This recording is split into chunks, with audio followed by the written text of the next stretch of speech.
Hello, everyone, and welcome to APIAVote's briefing, Our Districts, Our Voices, a recap of the 2021 redistricting cycle in the API community. Thank you all so much for joining us. My name is Raymond Partolin. I use he, him pronouns, and I serve as the National Field Director here at Asian and Pacific Islander American Vote, or APIAVote for short. We got a lot of material to cover today, so let's go ahead and get started. First, we wanted to knock out a few housekeeping notes for folks in the audience today. We wanted to emphasize the distinction between the chat box and the Q&A tool. Both are available to you today, but they each serve an exact distinct purpose. Use the chat box for discussion, but make sure that you set your recipients to everyone instead of hosts and panelists. Use the chat box if you'd like to react to something someone said during today's briefing with thoughts of your own.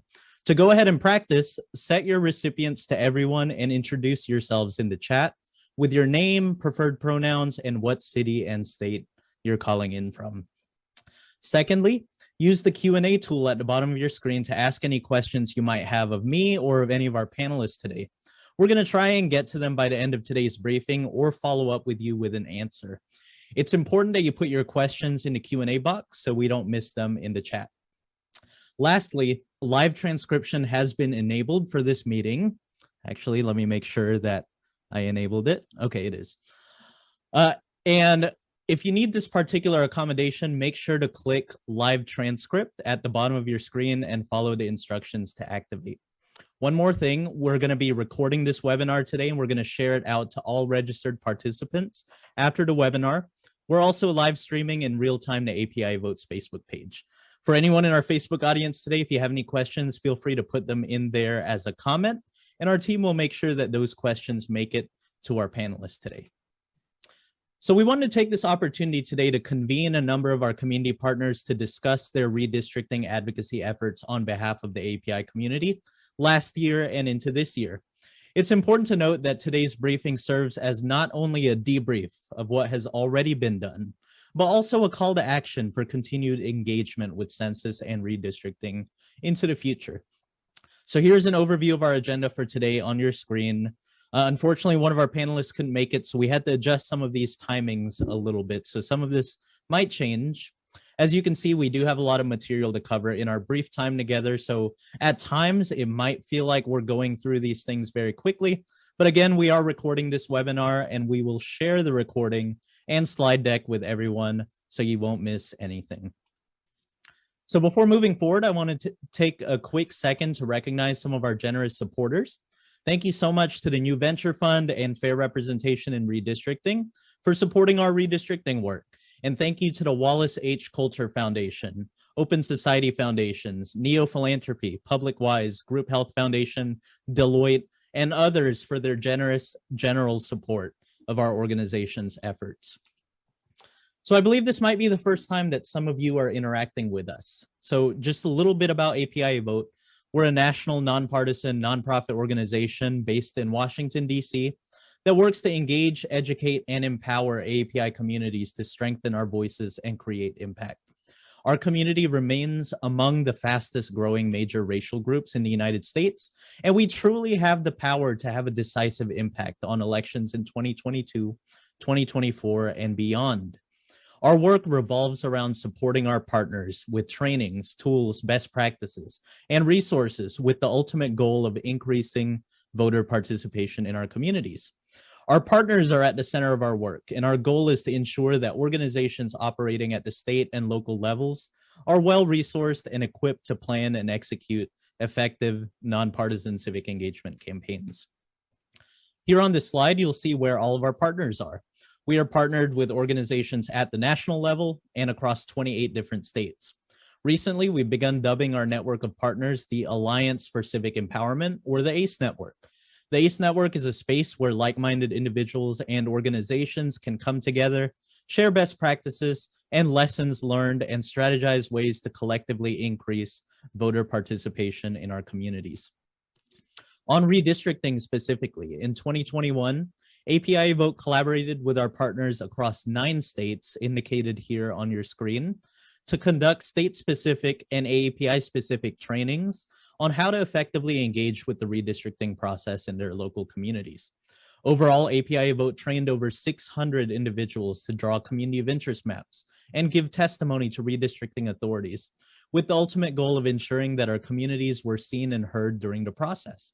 Additionally, APIAVote hosted or led 3 national trainings with partners on the impact of redistricting on the API community, best practices for redistricting advocacy and giving testimony, and a behind-the-scenes look at what happens during the redistricting process.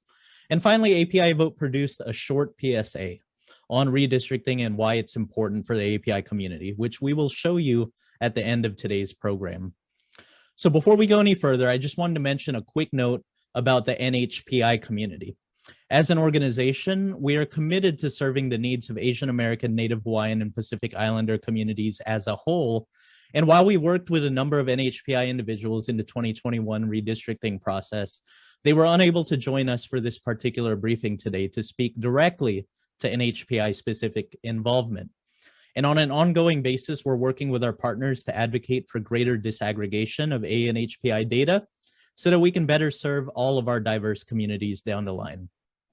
We are appreciative of all of our partners, including within the NHPI community, for all of the incredible work that they do. So without further ado, enough about APIAVote. We can go ahead and get started with our first panel. So on our first panel, we're going to be covering coalition dynamics and APIs working in tandem with other racial groups. I'm excited to welcome Rebekah Islam, Executive Director of APIAVote Michigan, Wang, Community Engagement Director for the New Mexico Asian Family Center, and Jerry Vatamala, Director of the Democracy Program at the Asian American Legal Defense and Education Fund, to the virtual stage. So Mike, if you could please spotlight our panelists, I would really appreciate it. Let's go ahead and begin. And I think that Jerry might be a tad bit late joining us today. My first question to all of the panelists, and then we're gonna get Jerry in here, is could you please take a minute to introduce yourselves and the organizations that you represent? So Rebekah, why don't you start, and then we'll move on to Wang, and then to Jerry. Rebekah? Yes, thank you, Raymond. Hi everyone, it's really great to see, or at least see the names of so many familiar faces and names. So. As Raymond mentioned, I am Rebekah Islam, Executive Director of APIAVote Michigan, and we are a nonprofit organization dedicated to increasing civic engagement amongst APIAs. And recently we've picked up on some direct services as well, especially to those who are disenfranchised and vulnerable here in Michigan. And really excited to be here today. Thank you. Thanks, Rebekah. Wang?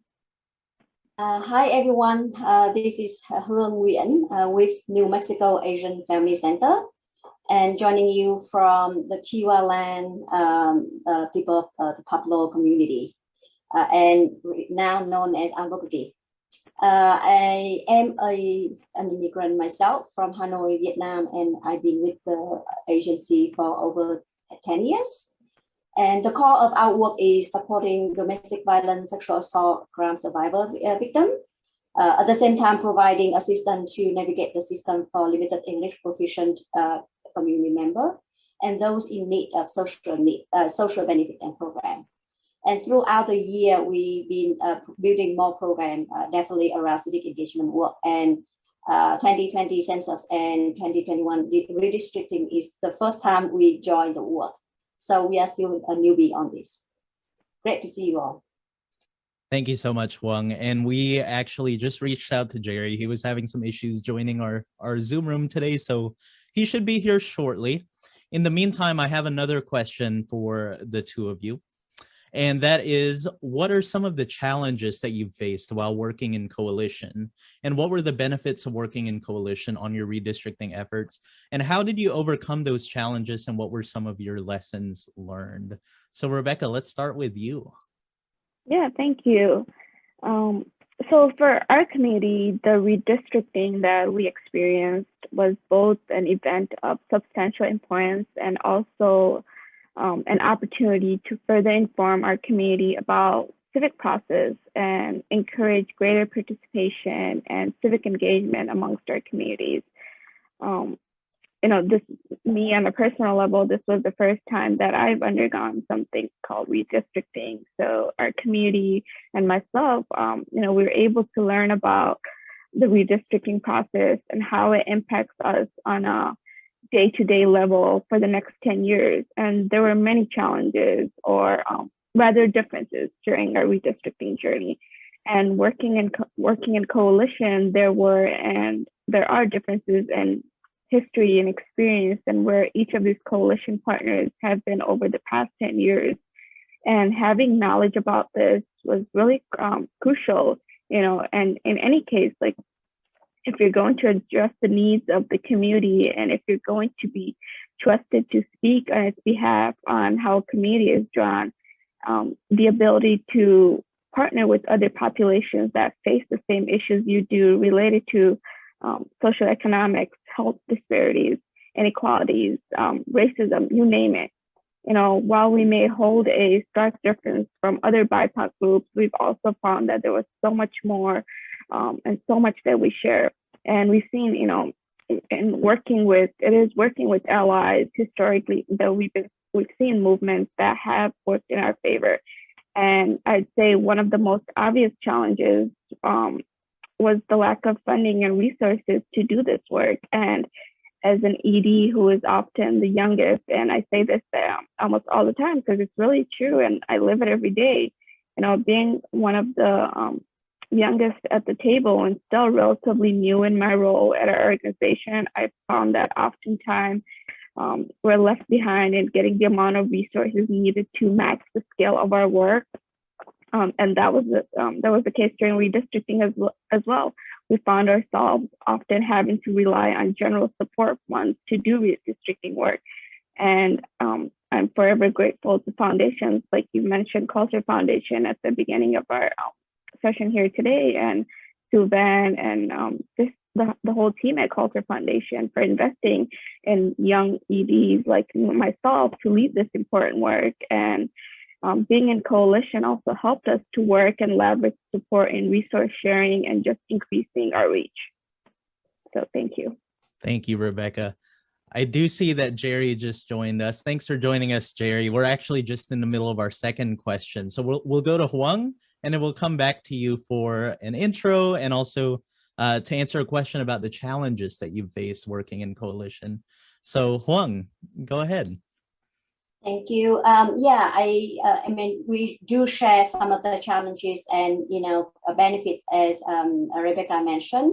So I'm not going to repeat that. But for us, definitely the focus, right, kind of self-interest focus, right? Because we as a community and within the Pan-Asian community, right, different groups within us, right, focus on, different things.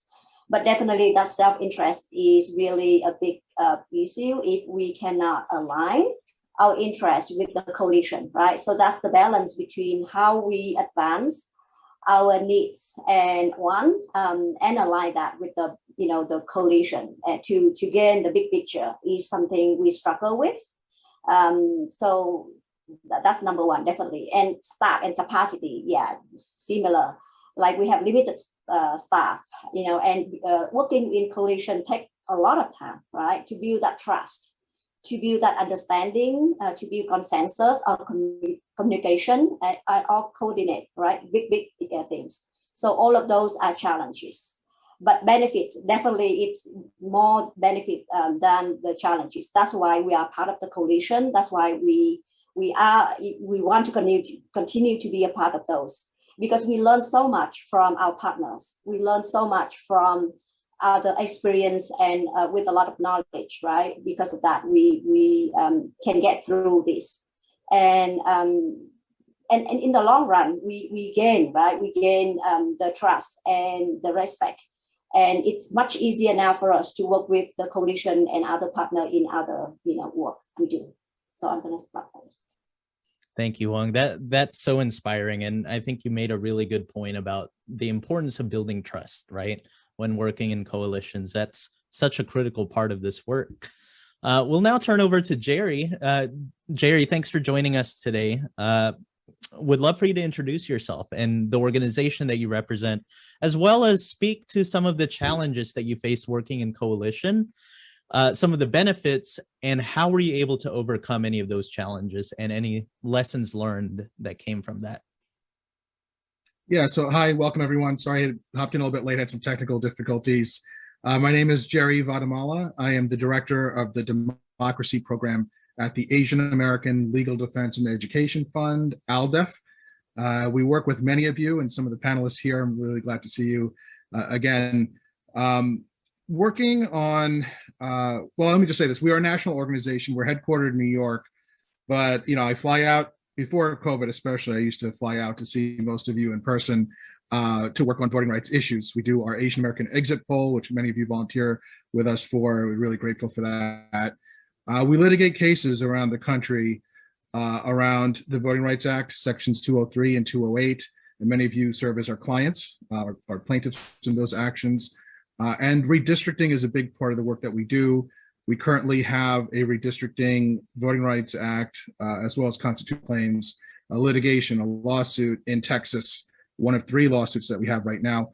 We just finished a section 203 litigation in Hamtramck, Michigan. Rebekah was very helpful to us on that action. So we do that litigation, but we also do community education organizing, and redistricting was a big part of that. We did a lot of town halls, redistricting 101s, and met with many community groups. And we work in a lot of different coalitions. We wear a lot of different hats.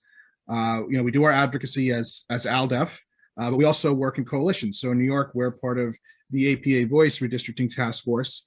We are also part of the Unity Map Coalition. It's a much smaller group. It's ALDEF, Latino Justice, formerly known as PEARLDEF, the Puerto Rican Legal Defense and Education Fund, and the Center for Law and Social Justice at Medgar Evers College in Brooklyn, which represents the Black community. So we have worked together as part of this Unity Map Coalition for several decades now, and it took that long to build the trust and respect that we have amongst our groups, because when you're drawing any map, it is very hard to get consensus, right? And one of the first steps we do, and this is part of within our own Pan-Asian coalition, is drawing our communities of interest maps, right? And that's sort of a fun process, and that's a little bit less controversial, and there's usually less issues. We can come to a consensus more easily on those maps. And then we try and get our whole coalition on board and say, these are our maps. We have 16 in New York that we developed. We had even more in Texas, 16 Asian communities of interest, and we get everybody in our coalition to support that. Okay, that's the first sort of hurdle or obstacle. Make sure we're all on board, we're all message. That's our coalition, but there are other groups and individuals out there. You got to try your best to outreach, message them, bring as many people in that you have established trust with to be on message with you. Because the worst thing you want to happen is people within your own community saying different things. Well, then it's very easy for the map drawer to say, well, you guys can't even agree amongst yourselves. So why should we listen to any one of your proposals? We're not going to listen to any of them, which is a big, big problem, right? We don't want that to happen. We've been pretty successful at doing that. And in the Unity Map Coalition, it's a very delicate balance, right? Sometimes, hey, we can draw an Asian majority district or a Latino majority district, but not both, one or the other. Okay, so now whoever concedes and says, okay, you can draw the other one, we have to go back to our community and say, well, it's for the greater good. So I mean, that's a real challenge. But I think we were successful, especially this last round, to get everybody behind what we call the Unity Map. So at the redistricting hearings, it was just group after group after group saying, we support the Unity Map. And that's ideally what you want. Everyone supporting one proposal. Again, you can't have complete everybody, but you want to minimize the few outliers, right? And that's some of the challenge that you have there, getting everybody on board. And you try your best to police that and try and get everybody behind one map. And it's even, think about how much more effective it is when you have not only Asian, right? When you have South Asian, East Asian, Southeast Asian, within our own Asian community, everybody behind one map. But then in addition to that, you also have Latino and African-American groups. It's very powerful and it really maximizes our power. Right. Appreciate you for sharing all of that, Jerry. And we're really delighted because we're going to be hearing a little bit more about New York City later on in our panel following this one. We're now going to move into a couple of our panelist specific questions. Our first goes to Rebekah. And Rebekah, I was wondering if you could please provide us with a high-level summary of the wins that you achieved on redistricting through community action. And if you can talk about how you advocated for your specific communities while sitting in coalition with other communities. Yeah, absolutely. Just hearing Jerry just talk about the differences in the community, I was like, oh man, I remember how that felt, and just trying to get even our community members to agree. So thanks for that, taking me down that memory lane again. I'm really proud to say that our lean and mighty team here has accomplished a lot, and we've done so through strong collaboration. And through our redistricting work, we built strong relationships with state commissioners and engage the API community to take action and to get involved. And at the end of the day, our community showed up in unprecedented ways. We had incredibly strong community attendance at town halls, up to 70 individuals at some events during commission meetings and town halls and education webinars. And we supported API residents as they provided testimony, submitted 70 plus public comments on the portal. Now, while I am proud of the work my organization has accomplished, I must also point out that when you're doing this kind of work, again, it's nearly impossible to do it on your own. It is imperative to work collaboratively. And in our redistricting effort, we hit the ground running and joined coalition comprised of organizations serving interests of the BIPOC communities. And we knew we could accomplish more in partnership than if we were to go at it alone, right? And so we work closely with other Black community members, organizations in Detroit and throughout the state, and try to ensure that our votes were kept together and not diluted across the district. Unfortunately, we didn't get the outcomes for all the maps we've hoped for, so we went into litigation. And our plaintiffs with other coalition partners like the League of Women Voters, Detroit Action, and others to see if we can get a different outcome. And at the end of the day, regardless of the outcome of the litigation, we still view all of this work as a huge success. And in our efforts, we have engaged our community members and let them know that you can have, and how you can have a voice and how they can use that, and that if they have the right to hold their elected officials and local governments accountable. And in doing this, we are in fact increasing, their participation and our participation in democracy, which aligns with, our vision and our mission, which is to ensure that APIs are empowered and can participate in the political process. So I really think, just to name a few of the successes that we've had overall, that would be our biggest success. Great. Thank you for sharing all of that, Rebekah. That's really remarkable. I have absolutely loved hearing about all of your efforts in Michigan and how all of that has come together. And it's really inspiring to see how different communities have come together in the state to preserve districts that'll be good for all of us and not just some of us. So thank you so much for all of your work. Wang, our next question is for you, and it is: organizers in New Mexico engaged in a coalition called the People's Map. Can you talk about this coalition and how it was able to bring multiple diverse communities in New Mexico together for a common purpose? Thank you, Raymond. Yeah, definitely.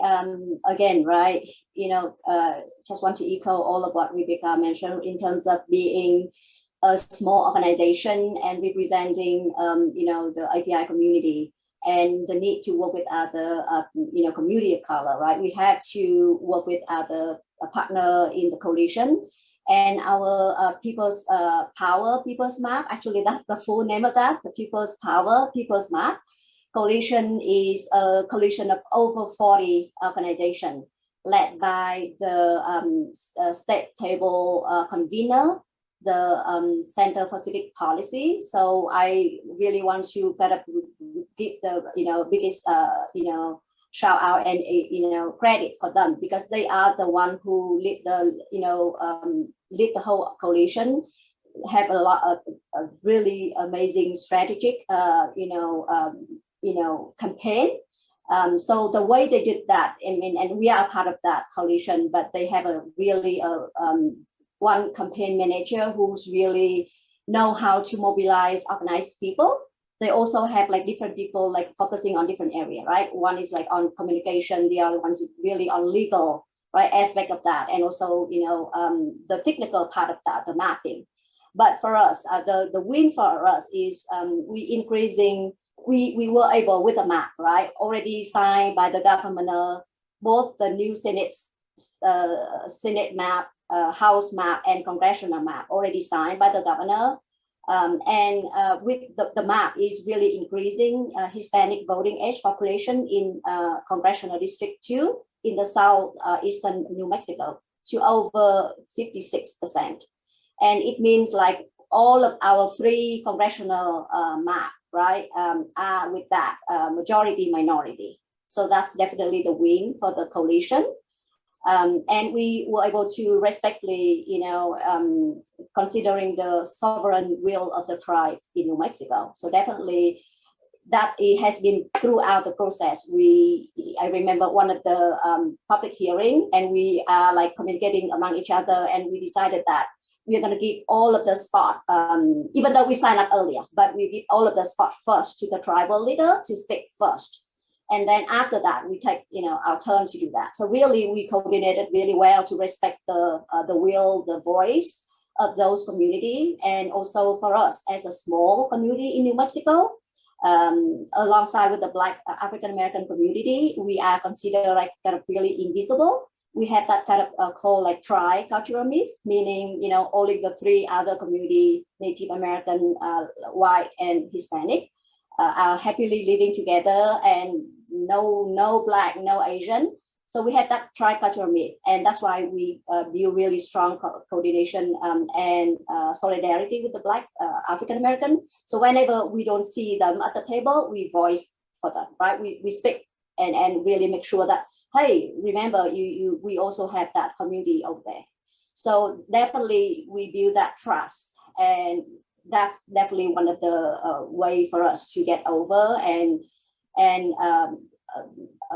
achieve what we could, right? So that's the gain. And in the long run, right? So we were able to have one appointment of the first Asian women at the House, the State House, because of a lot of factors. But I believe that because of this process, we gain the respect and trust, and we got a lot of support. So that the state representative were appointed with that kind of support. So I believe that the work is like years and years, but this redistricting is important and crucial. But beyond that, I think that's what we want to do based on the coalition and trust. Great, Wang. Thank you so much. Jerry, so our last question for this panel goes to you. So we've heard from Rebekah and Wang, who are both really wonderful activists and organizers in their local communities.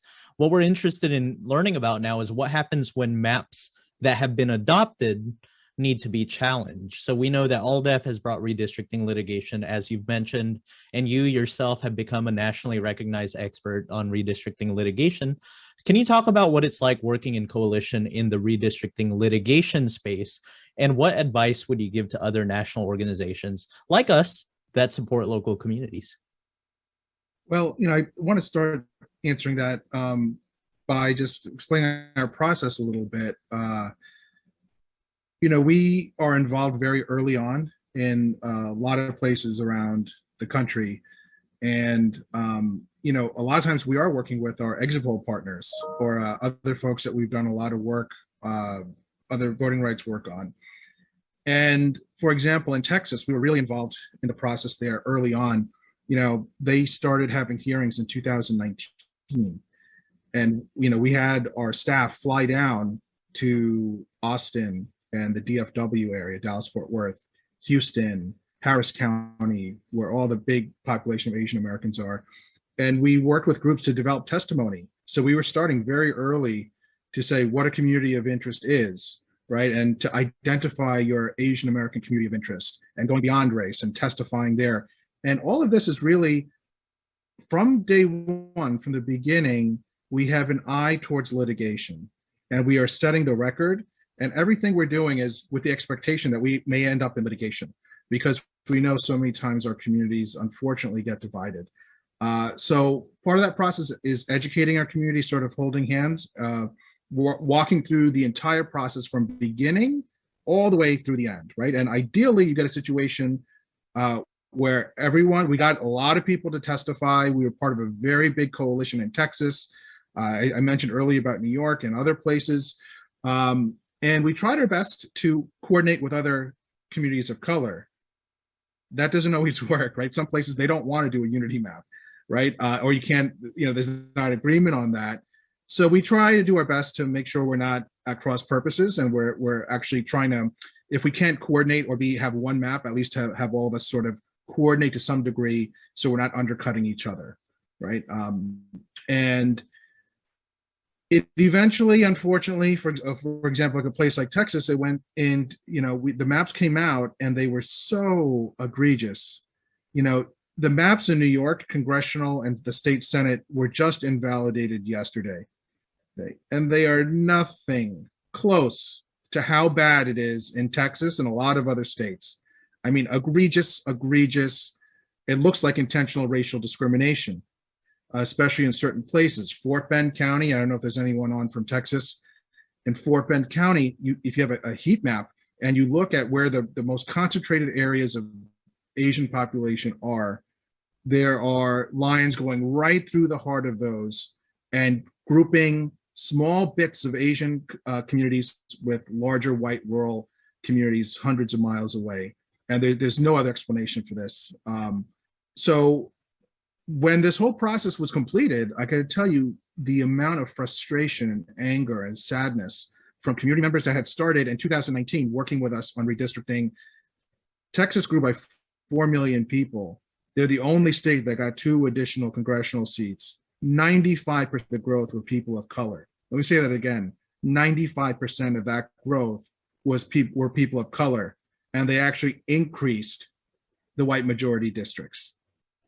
Okay, so they turned the census numbers on their head. The districts look nothing like what the census numbers reflected. And they also had the audacity to say, we actually drew these maps race blind. Oh, and by the way, we also complied with the Voting Rights Act. Ridiculous. You can't draw it race blind and then say you also complied with the Voting Rights Act when you need to look at racial data. Okay, so there was a big call. Okay, we need to do something, Jerry Aldef. We all worked on this. What are we going to do now? And we had to get our ducks in a row to file a case. You can't just, jump into court. We couldn't file as Aldef, right? We need plaintiffs. So then we have to look, okay, what does the law say? Do we have an actual case here? And do we have organizations and individuals that are willing to be named plaintiffs? And it's not an easy thing. I don't blame folks for being scared, right? If you're an organization, you might feel, are we going to be targeted now? Is there going to be retaliation? Same thing for individuals. It's so-and-so versus the state of Texas, right? So that's where it's important to have your relationships, right, with your organizations. And there's usually a few people in the community, and I think most of you are probably on this meeting, that are sort of the rainmakers. If I come to you and I say, I need somebody that fits this description, can you find somebody for me? Usually are able to come through. So luckily we were able to do that in Texas. I could tell you in New York, we were very close. We were looking very closely. Do we have a legal claim? Can we bring an action to challenge these lines? Because there were some wins, which somebody else will cover in the other panel. But there were definitely some places where we thought it was not a fair result. And the question is, with the facts that you have, can you bring a case? And in Texas, like in many other cases, other states, there was more than one lawsuit filed. So we were one of, I think, 6 or 7 lawsuits that were challenging the new lines. Our lawsuit really was the only one that included Asian American Voting Rights Act claims, right? Because we have Asian American organizations and plaintiffs. We have what's called coalition claims, and this is great segue into, very relevant about working coalition. We literally have what's called coalition claims, where we say in certain districts, the Black, Latino, and Asian community actually vote as a block. And together, when you aggregate those voters, they actually are more than 50% of a district. And the Voting Rights Act actually requires that that district be drawn. That's one of the many claims that we have there. And to do that, we have to make sure that the people on the ground can affirm this, that, yeah, we actually do vote as a block. We actually do work together on a lot of different issues. A lot of times the first preference is to bring in action only on behalf of Asian American voters. And if you can do that, great, but it's a pretty high burden, but you have to get over 50% of a proposed district. If you can't get there, a lot of times the fallback is, okay, let's look at coalition districts. If you add Asian American voters with other voters of color, can we get over 50%? Right. So, you need the relationships with your local groups to be able to bring these claims, and then coordinate when you have multiple lawsuits. Try and coordinate the best you can with your other allies that have also brought claims. Thank you, Jerry. That's really great advice, and I appreciate you for sharing that. Litigation is a critical part of the redistricting process, and it's something that we have to prepare for from the very start. So I'm really grateful to ALDEF and everything that you all do in the space. Just a real quick shout out to the Harris County folks, Houston in Action. We were able to do a unity map for Harris County Commissioner, which is a really great achievement. So I just want to shout them out there in Harris County, Houston in Action. Thank you, Jerry. So Rebekah, Wang, Jerry, thank you all so much for this really amazing panel and sharing your insight. We have a question in the chat. We're actually going to get to all of the questions after our next panel, and we'll answer all of them at once.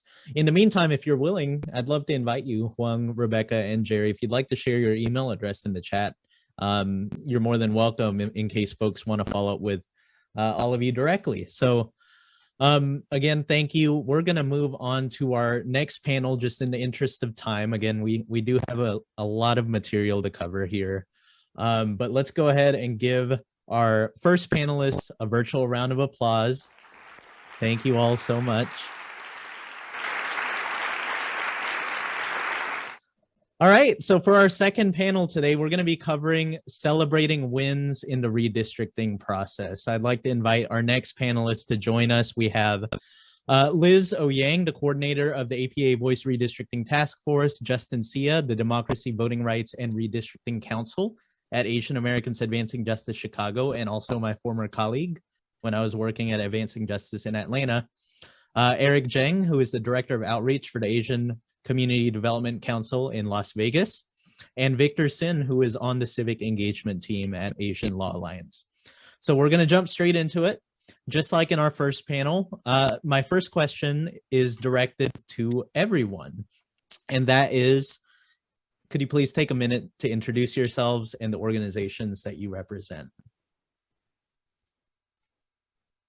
Let's start with you, Liz, and then we'll go to Justin, and then Eric, and then Victor. Can you show my first slide, Raymond? Oh, yes. Okay. Hi, everyone. My name is Liz Oyang, coordinator of APA Voice Redistricting Task Force in New York. We are the largest task force coalition on redistricting of APA groups in New York State. Last year, we had 18 member organizations. We have grown to 21. Our task force had its origins actually back in 2010, when we were known as ACCORD, Asian American Community Coalition on Redistricting and Democracy, when we had 13 organizations involved. But we learned quickly that it's not enough to be involved in redistricting every 10 years. We needed to be also involved in voter registration, voter education, and the like. And so we formed APA Voice, APA Voting and Organizing to increase civic engagement. And the task force, the redistricting task force, is now under APA Voice. The key to our success is that we are both diverse and united. Yes, like any coalition, we have strong personalities and challenges internally, but we are united on what's important. The reach of our members extend to the Filipino, Indo-Caribbean, Chinese, Korean, Bengali, and other South Asian communities. Our task force includes the Chinese American Planning Council, the largest APA social service organization in the city, to an all-volunteer women's group empowering South Asian women in Richmond Hill, South Ozone Park. Our collective programs range from affordable housing, healthcare, senior programs, and social, legal, and immigration services. The diversity on our task force demonstrates the far-reaching impact redistricting has on all aspects of our lives. We are united, though, in the goal of keeping our communities whole, ensuring that the redistricting process is fair and accessible, and most importantly, that our voices are heard. Thank you, Liz. Justin, would you mind introducing yourself and your organization? Of course. Yeah, thanks, Raymond. And thank you, APIAVote, for hosting us this evening. My name is Justin Sia, and I'm the Democracy, Voting Rights, and Redistricting Council at Asian Americans Advancing Justice, Chicago. Our organization is a 501c3 that builds power through collective advocacy and organizing to achieve racial equity in Chicago and throughout the Midwest. And like my fellow panelists, our work to keep our Asian American communities together during this redistricting cycle has the potential to change everyday lives for Asian Americans across our city. And so we've been heavily focused on creating Chicago's first Asian American majority ward in Greater Chinatown. And I'm really excited and honored to talk to you all about the win that we've secured later on today. Thank you, Justin. Eric? Well, good afternoon, everyone. My name is Eric Cheng, he, him, his, Director of Outreach for Asian Community Development Council for the state of Nevada. We have now 4 offices in Las Vegas and Reno, so truly statewide. So ACDC was funded in 2015 by Ms. Vida Lin, our fearless leader, to educate, connect, and empower the fastest growing Asian Pacific Islander community here in Nevada. Well, back in Nevada, I'm in the conference in Jersey. But anyway, so for us, really the investment that came from funders that saw the growth from the 2010 census, and then the redistricting effort funders like the Wallace Coulter Foundation and other organizations that came in, including APIAVote. Shout out to Christine, who VDOT credited as helping kind of guide the first step of civic engagement. So kind of for us from the 2019, the census all the way to 2020, and then going to redistricting, kind of like we're Asian, like a test for us. So really glad to share our test results and the grades with everyone here. So that's the work we're doing. Thank you. Thank you, Eric. And last but not least, Victor, if you could just say a little bit about yourself and your organization. Thank you, Raymond. Hello, everyone. My name is Victor Sin. I use the pronouns he, him. Thank you for giving me the opportunity to be a panelist. I'm glad to see you all. I work in the civic engagement team of the Asian Law Alliance. Established in 1977 and based in San Jose, California, Asian Law Alliance is a nonprofit organization providing equal access to the justice system for Asian Pacific Islander and low-income populations in the Silicon Valley.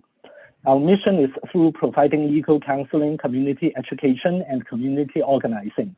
We promote self-sufficiency, self-reliance, and a better quality of life for all.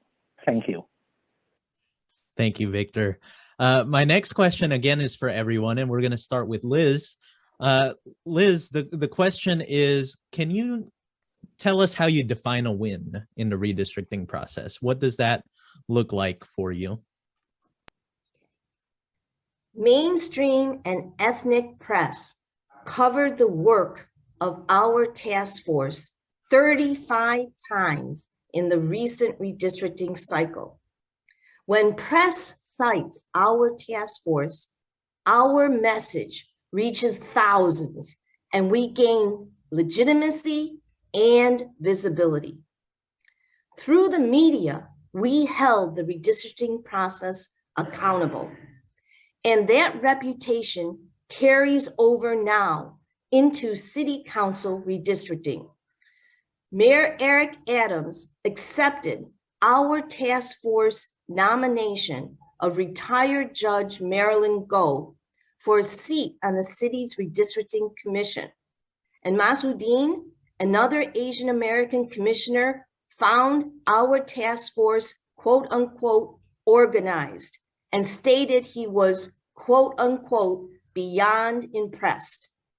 It's a win-win situation to keep our communities as whole as possible in congressional, state, and city council redistricting lines.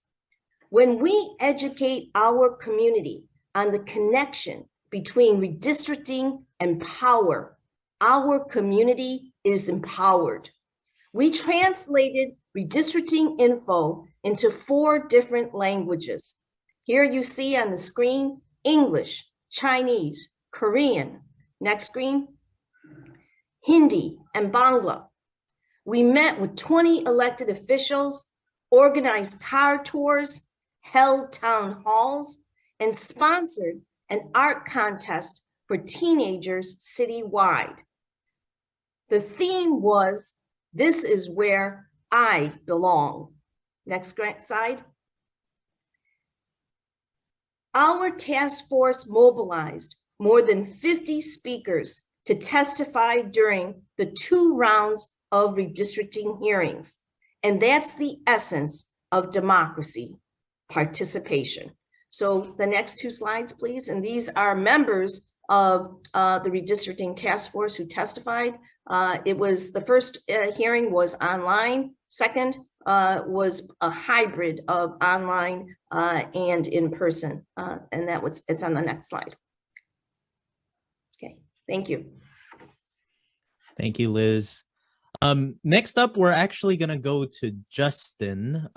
So I completely forgot. Justin has to leave us in about 11 minutes. So we're going to make sure that Justin has the opportunity to share his thoughts as well. So Justin, what about you? How would you define a win in the redistricting process in the context of Chicago? Yeah, absolutely, Raymond. And in a very simple way, a win for us was very clear. It was to create Chicago's first Asian American majority ward by consolidating the Asian American population in our greater Chinatown. We had several other goals of keeping other Asian American communities like South Asian and Asian immigrant communities in their own wards, but creating the majority Asian ward, which would be our first in Chicago, was our landmark initiative and our main priority. We knew that drawing such a ward would give Asian Americans the opportunity to elect leaders that represent that community and folks who share our values and our background. In fact, just recently, our mayor, Lori Lightfoot, recently appointed the first Asian American woman to our city council, due in large part to our redistricting advocacy. And I'm happy to report to you all that we achieved our main objective in Chicago and secured an Asian American majority ward in both of the map proposals being considered by Chicago City Council. And we're already seeing our efforts yield real results for our community. That's awesome, Justin. And if I understand correctly, we're going to get to see some of these maps in just a second after we hear Eric and Victor's thoughts here. Eric, do you have any thoughts on what a win looks like for you all?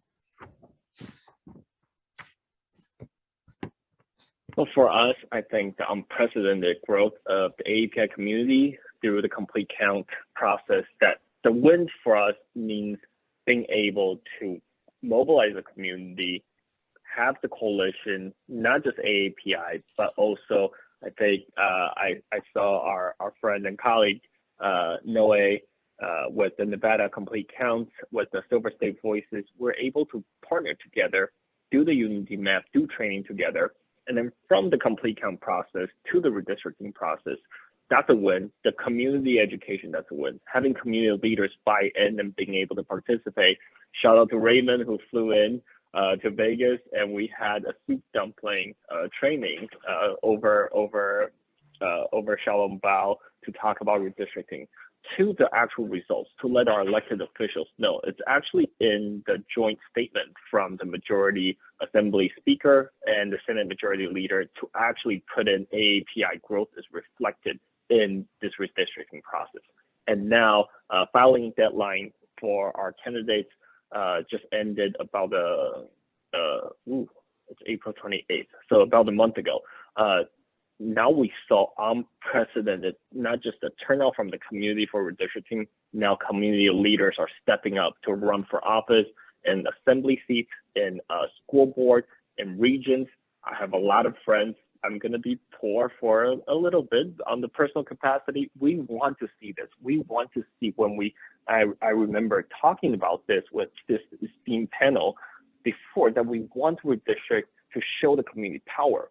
But once that district is set, we want community leaders to step up. We don't want the political party to just pick someone that has that maybe look like the community, but is not from the community, or doesn't have the community's best interest at heart. So being able to do that, I think that's the win. We're still celebrating, but we're still pushing. We want to make sure community leaders are reflected, the voices are reflected, and being able to set up success for building that power and making sure we can replicate that success either for Nevada long-term and then for other states that are experiencing similar growth like us. Thank you, Eric. And then lastly, Victor, do you have anything to add on how you would define a win in the redistricting process? I think all the other panelists have spoken so eloquently. It's hard for me to follow, but I think I will put it this way. I think there are different types of win. Having a fair map is obviously a win. Increasing the awareness of community members and their participation in redistricting is a win. Building coalition and working with partner organizations to come up with a unity map is a win. But I want to talk about yet another type of win. In California local redistricting can be performed by an independent commission, a hybrid commission, an advisory commission, or the legislative body. In other words, no commission. These four methods differ in the extent to which the legislative body is involved in adopting the final map. So advocacy efforts that result in the establishment of an independent commission or as close to it as possible is a win, because in that case, it will be the people, not the politicians, who draw and adopt the map. Thank you. Thank you, Victor. We're now going to get into our panelist specific questions. We're actually going to go to Justin first because we want to make sure that Justin has a chance to share before he has to leave us. So Justin, we understand that in Chicago, all of the proposed maps under consideration at the local level include at least one AAPI majority ward. That is really remarkable. And I was wondering if you could talk a little bit more about that and how you and your community members were able to get there. Yeah, no, absolutely. And thanks for being really flexible with the schedule switch. But yes, happy to talk about our redistricting win of creating an Asian American majority ward and how our community was able to achieve that win. But first, I think it's helpful to give some background for those unfamiliar with Chicago and its landscape. And actually, Raymond, you can go to the next slide. So Chicago consists of city council members called alderpersons. And these alderpersons make really important decisions that affect our everyday lives, from street sweeping to garbage pickup and, of course, public safety. Before redistricting started, there was only one Asian American ever elected to our city council in our city's 200-year history. This wasn't surprising, though, because all of the Asian American communities in Chicago have been historically split up into 2 or more wards during redistricting. And of course, we, along with our community partners, knew that ward boundaries set during this redistricting cycle would impact whether Asian Americans could elect alderpersons that truly represent their views and act on their issues. An Asian American alderperson would be more effective in advocating for culturally relevant assistance to Asian American communities, like business grants, rental assistance, Medicaid, senior services, and other public benefits. In fact, the Coalition for a Better Chinese American Community, one of our premier community partners, began advocating for an Asian American majority ward in the 1990s. And we knew that in 2021, we couldn't let this once a decade opportunity slip through our hands. And so our redistricting advocacy started with asking, are there enough residents here to make an Asian American majority ward? We relied on 2020 census data to determine that, yes, fortunately, our Asian American population was big enough to create such a ward. And we even found that Asian Americans were the fastest growing racial group in Chicago, just like the rest of the company. And Chicago's Chinatown, notably, is the only growing Chinatown in North America. And so after we looked at this data, we partnered with CBCAC to create an ideal map of the Chinatown ward that includes an over 50% Asian American population. Oh yeah, thanks, Raymond. And you can keep it there for a little bit, by the way. And with this map in hand, we went all out in asking alderpersons to only vote on and confirm a new city council map that has an Asian American majority ward.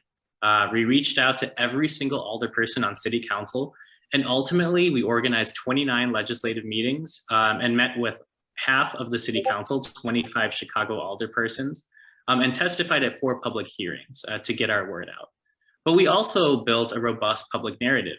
To Liz's point earlier about media, we needed to ensure that everyone in Chicago agreed that Asian American representation in our city council is long overdue. We led 4 community education workshops throughout Chicago. We supported a community rally in Chinatown to generate excitement among community members, which is particularly difficult given the difficulty of redistricting among our community, or at least understanding it. And right before a city council meeting in December, we held a press conference with our community partners at City Hall to demand an Asian American majority ward. And that was covered by a dozen local and national media outlets. So right after this work, so after all of this work, we were able to generate enough support for an Asian American majority ward. And right now, City Council is considering 2 map proposals, which you see on your screen. And both proposals have an Asian American majority ward, all but ensuring that we achieved our goal for our community. And so you can actually go to the next slide, Raymond. As you see here, the white boundaries show our proposed map that we made at the beginning of the process. And of course, while none of the maps completely match our proposed map, we're so happy to see that our efforts really worked out for us and worked out for our communities.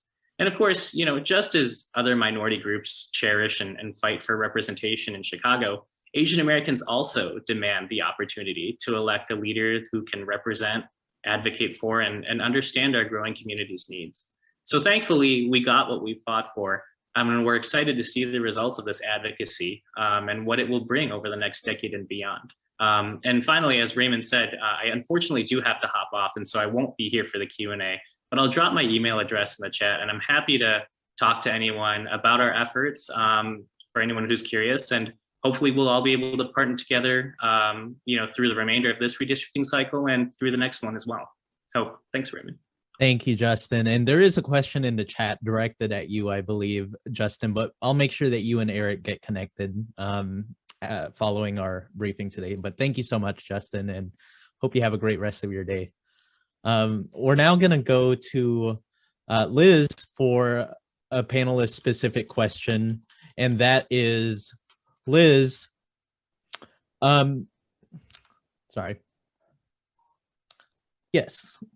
Your question is, in light of the New York Court of Appeals decision yesterday, what are the wins that you were able to secure in New York City that are now potentially in jeopardy? And what wins will remain? And maybe you can talk a little bit too about how population change has played a difference in some of this. Sure. And I will get your slides up. Okay, Right. I know there are several people from all around the country and may not know New York's specific situation. So bear with me, New Yorkers, and let me get them up on the same page here. In New York in 2010, it was what was called the New York State Legislative Task Force that drew the maps. And that task force was largely composed of elected officials. So there was sort of already an inherent bias to protect incumbency. So as a result of the 2010 redistricting cycle, New York voters passed a referendum in 2014 to create an independent redistricting commission to take the power away from LAD4 in drawing the maps to having what was called an independent redistricting commission to draw the maps. So hence comes 2020. And the independent redistricting commission is in place. What did it mean? It meant that on this independent redistricting commission, there were 10 people. 4 were Democratic appointees, 4 were Republican appointees. Each set of 4 got to choose 1 independent. So it came down to 5 and 5. So the Independent Redistricting Commission, which I'm going to call IRC, released 2 maps after the first round of hearings because it could not agree on 1 set of maps. They deadlocked. The Democrats' map was called the letters map, and the Republicans' map was called the numbers map. Ultimately, the IRC, after 2 rounds of hearings, deadlocked and submitted 2 maps to the state legislature. The state legislature ultimately rejected both IRC's maps. They did not adopt the unity map, which we supported, and the state's legislative task force, that very task force that New York voters wanted to not have in place, were then the ones who drew the final maps that had elected reps on it, and they drew the final maps that Governor Hochul assigned and approved. Then Republicans sued the New York State Legislature, alleging partisan gerrymandering. As you heard, the New York Court of Appeals, the lower court agreed with the Republicans, and the New York State Legislature appealed. And the New York Court of Appeals just yesterday, struck down the New York State Legislature's congressional and state Senate districting maps, but kept the state assembly maps intact. So a special master has been assigned to draw the maps now for congressional and state Senate maps. So now let's look at the slides and see what's in jeopardy. What we learned from the redistricting IRC process, that if you aren't ever vigilant, then what you think you've gained, you may not always have in place. So for instance, the letters map on the left initially tried to divide Chinatown. As Raymond is pointing out, that deep red in the middle is Manhattan's Chinatown, and the deep red reflects large concentrations of Asian Americans. And you can see it was divided in half. Part of Manhattan Chinatown would remain in Manhattan, and the other would go into a part of Brooklyn that has nothing to do with Manhattan Chinatown. After our advocacy, press conferences, testifying in response to their draft maps, then LAD4 drew a map that kept Manhattan Chinatown whole in 1 state Senate district. This is potentially now at risk because the state Senate maps have to be redrawn. And so even though this may not be the subject of the contention, but whenever you draw a new map, it affects the other districts. And so there may be some changes to this one. Okay, next slide.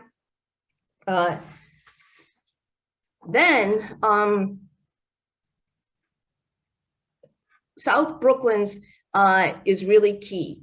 You guys, from the 2010 census, we saw a 43% increase in Asian Americans in Brooklyn in the last 10 years. And so what we wanted to do was, you see under the past Senate district, that big red in the left-hand side, Raymond, yeah, up the top right there that he's circling. You see that big red is divided into 2 state Senate districts.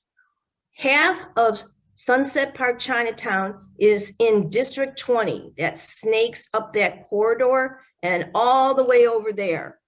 That is a largely African American community. The other part that's divided in half goes into State Senate District 17, which is a largely Jewish area. So you can see our community was divided in two. So LAT4 drew, after much advocacy on our part, and I mean a lot of advocacy, testimony, press conferences, you name it, what was drawn was almost a majority APA State Senate district, the first ever in Brooklyn. And it unites Brooklyn Sunset Park with Bensonhurst, so that it is now 46.5% Asian and is close to a majority APA State Senate district. Next one. And yes, the white areas are largely parks. And then in Elmhurst, Jackson Heights, this will not be changed by the court ruling because the assembly districts remain intact.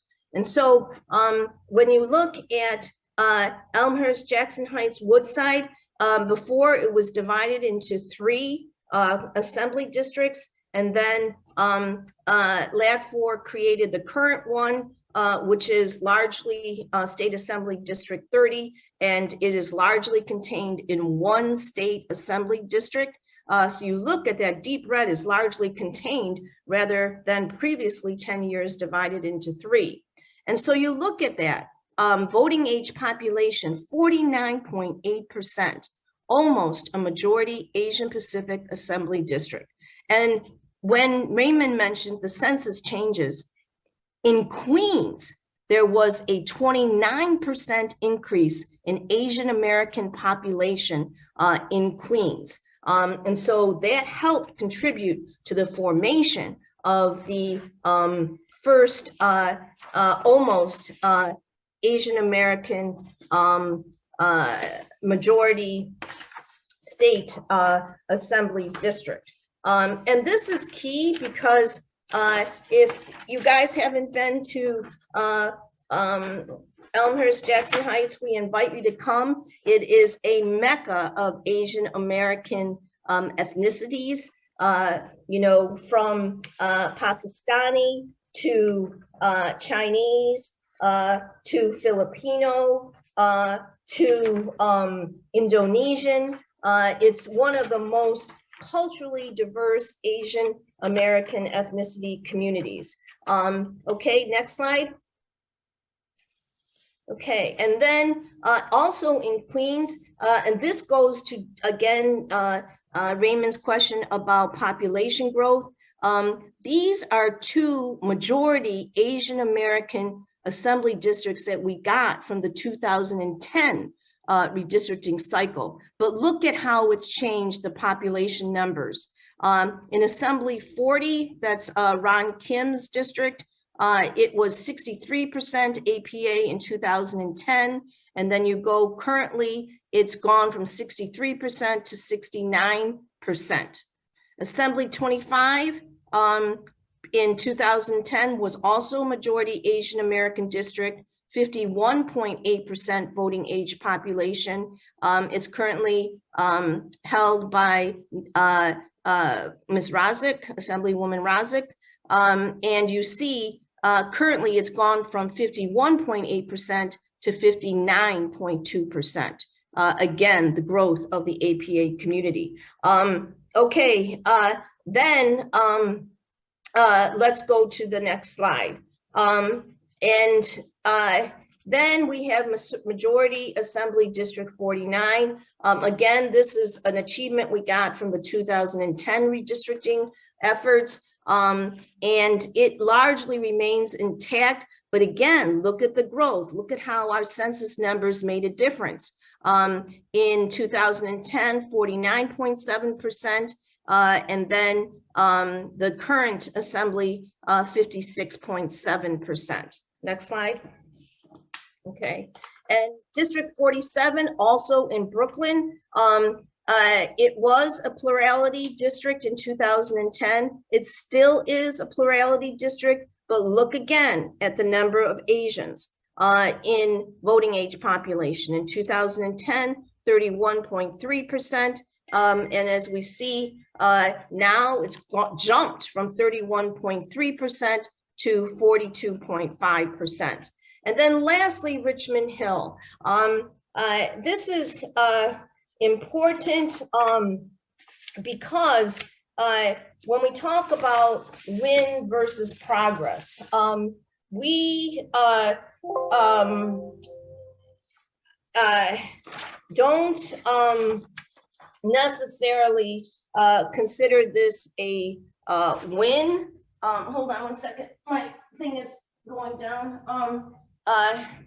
Sorry. I don't know why it's not thinking. I might lose you guys. My battery is running low.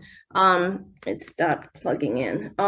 But you see, Richmond Hill was originally divided into 7 assembly districts, and it is now into 3. However, the South Asian community is divided anywhere from 11.1% to 17% to 30-something%.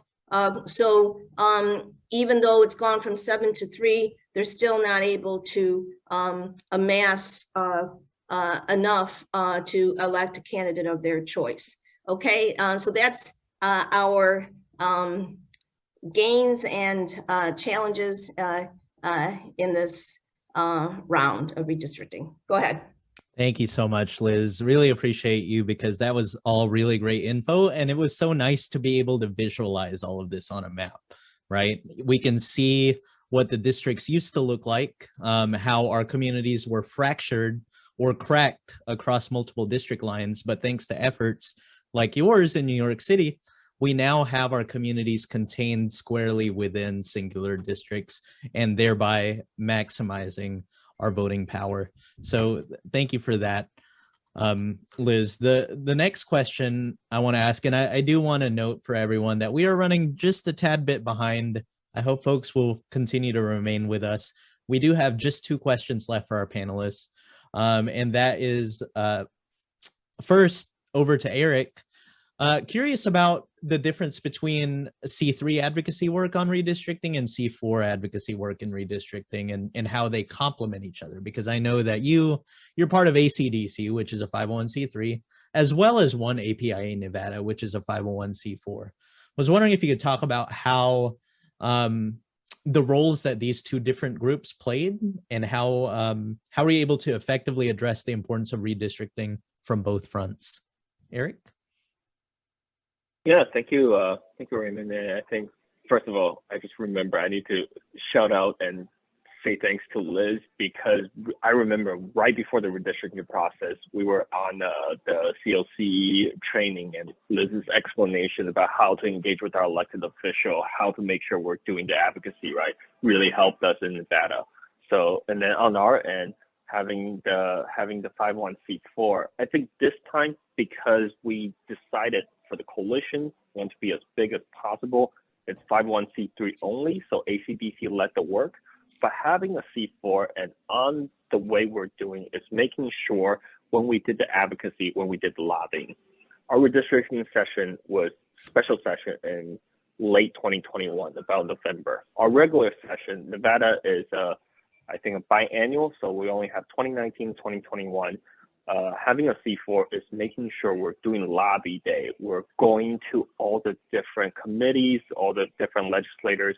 When we do advocate for our community, because of C4, we're able to bring in community leaders from 80% of our population live in Vegas, fly them up to Carson City, 40 minutes down from Reno, and making sure every sentence, every statement we have, every time we have a public hearing, the first thing we mention is from census. This is the fastest growth. We tell every legislator how many APIs are in their district, and because the numbers they had were from the 2011 when the Legislative Council Bureau, LCB, provided them with their district report. So we're there to give them what it looks like. So I think no matter which party we engage with them, they understand the growth, they understand their district's growth. So when we go into, and I think that lay the groundwork, lay the foundation when we want to talk about. And for the C3 side, we can focus on a nonpartisan outreach, engaging with the community.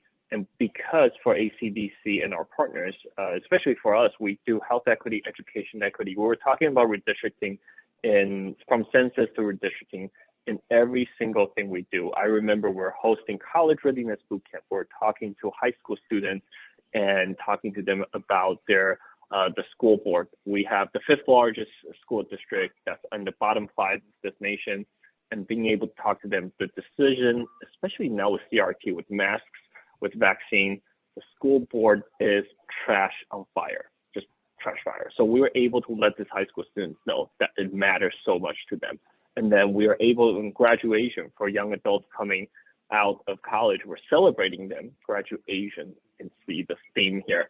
And we have inspiration. We're bringing Trailblazer to do. We have this celebration to do gala fundraising last year for Give in May.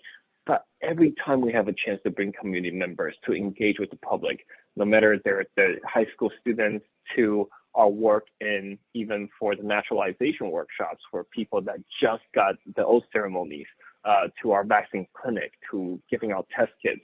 Everything we do would tell them how important it is to make sure their voices are heard. And now that their voices are heard, make sure the map reflects that.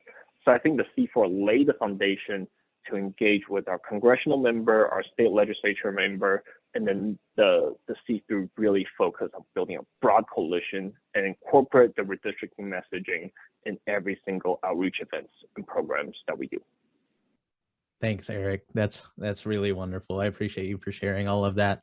Our last question of the day, before we get into some of our questions from our audience, we will wrap this up today by the 30-minute mark for all of our folks in the audience.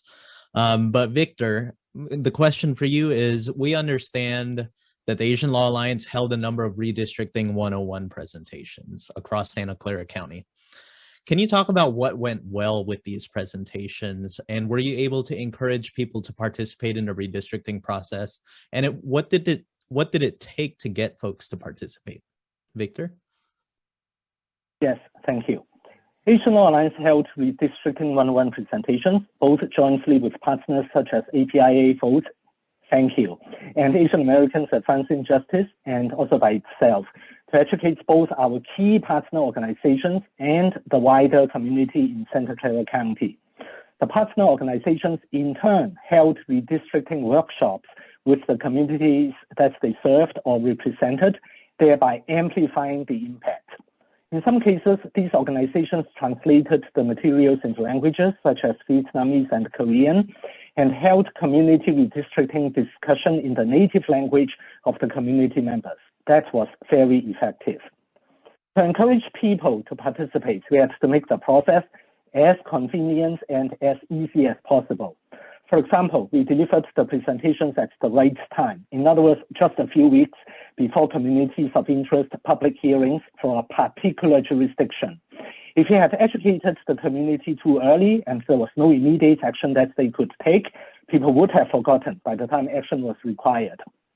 Since an important goal of the Redistricting 101 presentation was to encourage people to deliver community of interest or COI testimony, a lot of the contents of the presentation had to do with COI. We gave a list of questions for people to think about what might constitute a COI. We gave an example of a COI, namely the Berryessa district of San Jose, that was split in redistricting in 2001, but where community groups successfully advocated for the COI to be in one district in the redistricting in 2011. In other words, in the training, we gave a success story of past advocacy efforts to motivate people. We showed a video of a good COI testimony in the past so that the audience could have a concrete idea of what a COI testimony entailed. Last, but certainly not the least, let's not forget about the logistics. We provided logistic information on how people could provide COI testimony. So this included daytime, Zoom registration links, etc. for the public hearings. Some jurisdictions accepted COI testimony by email, some by online form, and some by postal mail. So we also provided those types of information. In San Jose redistricting, we were part of a broad coalition that included AAPI, Latinx, BIPOC, labor, and community organizations. The coalition came up with a unity map to encourage community members to speak in favor of the unity map in public hearings. We had a very rich list of multifaceted talking points for people to choose. We had talking points from the perspective of AAPI, perspective of Latinx, perspective of renters, perspective of LGBTQ community, and so on and so forth. We also had talking points that were specific to certain municipal districts. So hopefully we had talking points that our diverse community members could identify with. And hopefully I've answered your questions. Thank you. Thank you so much, Victor. And again, I want to thank all of you for your just really amazing insight. So just really quickly moving into our Q&A, we only have a couple of minutes here. I see one question in the Q&A box, and I did get one question from our Facebook Live that I want to make sure I ask because it is a good question. But first, T. Zhao, I hope I'm saying that right, asks, I've read computer-generated maps were used in New York. What is everyone's thoughts about them? I'm thinking, Liz, that question might be best for you since you're based in New York, if you have any thoughts on that. I would leave that to Jerry, but you have to be careful when you talk about computer-generated maps because there's often an undercount in our communities in the census, either because they may not have been documented and it didn't complete the census, or for instance, if they're Indo-Caribbean, they may not, for certain political and other reasons, not checked off Asian. And so if you rely on just computer-generated maps based on census information, it doesn't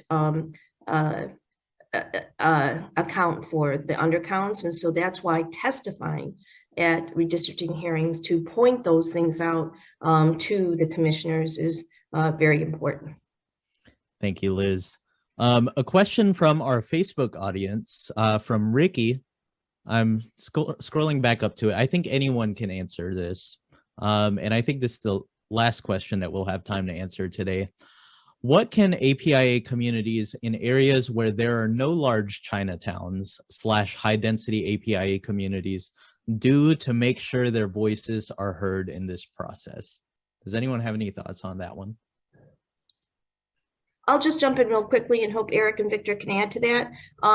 It's really important when we talk about coalitions that you find like-minded coalitions that you can work together with, and hopefully big enough that you could form a plurality and make a impact in an election. So that's really key. And in New York, why redistricting is so critical is because in New York, we adopted last year non-citizen voting for municipal elections. So people who are green card holders, DACA recipients, et cetera, can vote in city elections. That's going to be a game changer. And so that will help mobilize our communities who sometimes may be apathetic because they don't think that their vote can make a difference. You may want to think about uniting with immigrant groups who will be engaging in that education around if you have something similar. Otherwise, with other minority groups who may share language issues in common, that may share other similar socioeconomic data where you could form common bonds and common interests with. Thank you, Liz. Rebekah, did you have any thoughts on that? Yes, I quickly just wanted to chime in, echo everything Liz said. And if there's not a coalition, this is your opportunity to start one. And it's, if actual residents of these communities do not sit at a table and express their needs, then those needs will simply not be addressed. And I always say this, government solutions are only effective if communities show up, come to the table, and if there's not a table, make one and make sure that their concerns are voiced and the issues are heard. So I would just add that. Thank you so much, Rebekah. So we have come to the end of our webinar. Again, thank you so much to all of our panelists. Just wanted to take just a minute or two to talk about next steps here. So at the beginning of today's briefing, I said that we really want to emphasize that this is not just a debrief of what has been done, but also a call to action for future activism and organizing around the redistricting process. So coming out of this briefing today, there are a number of things you can still do to help your community in this redistricting cycle. For additional details, you can visit our website at apiavote.org/initiatives/redistricting. My colleague Mike is dropping those links into the chat right now. A number of states are still in the process of finalizing their district maps, so there are still opportunities to engage. And we recommend that you find out who is working on redistricting in your state and link up with them. If you'd like more specific information or assistance, feel free to reach out to me, and I or someone on my team can point you in the right direction. I'm dropping my email address in the chat. And finally, I wanted to mention that our national partners at Asian Americans Advancing Justice, AAJC, have prepared a number of really helpful multilingual fact sheets to help our community members brush up on their knowledge of the redistricting process, which will remain useful as we start to build towards the 2030 redistricting cycle, so that we can remain sharp, we can keep organizing our community and be ready to engage. So in the interest of time, we're going to wrap up in just a minute by showing APIAVote's redistricting PSA, which we produced and translated and dubbed into Mandarin and Korean. And we're going to close this webinar with this video. If you have any unanswered questions or want to reach out directly, please email me. My email address is in the chat. Again, thank you all so much for joining us. Thank you to our panelists for taking the time out of their busy schedules to help keep all of us informed.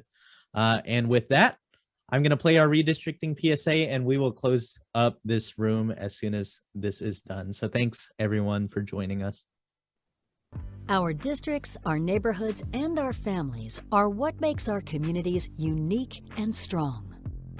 In every state, Asian American and Pacific Islander communities are growing, and we should have a voice and a choice in representatives who share our values and backgrounds. Right now, there are politicians who are trying to redraw the boundaries to make it easier for them to stay in power instead of listening to us and serving our community's needs, like funding for good schools for our children. Fair districting gives us the opportunity to come together and advocate for the future of our community and our children. We need to make it clear that it is we, the voters, who pick our leaders and not the other way around. Fighting for fair districting keeps our communities from being divided and our voices from being silenced. By joining together to demand that we are included in the process of drawing fair district lines, we can ensure we have the opportunity to elect leaders who will truly represent us. Speak out for your community, your family, and your future today. Let the line drawers know who you are and where you are. Everyone has a role in fair districting. Now is the time to uplift stories of where our growing communities live and work so that our elected officials are held accountable.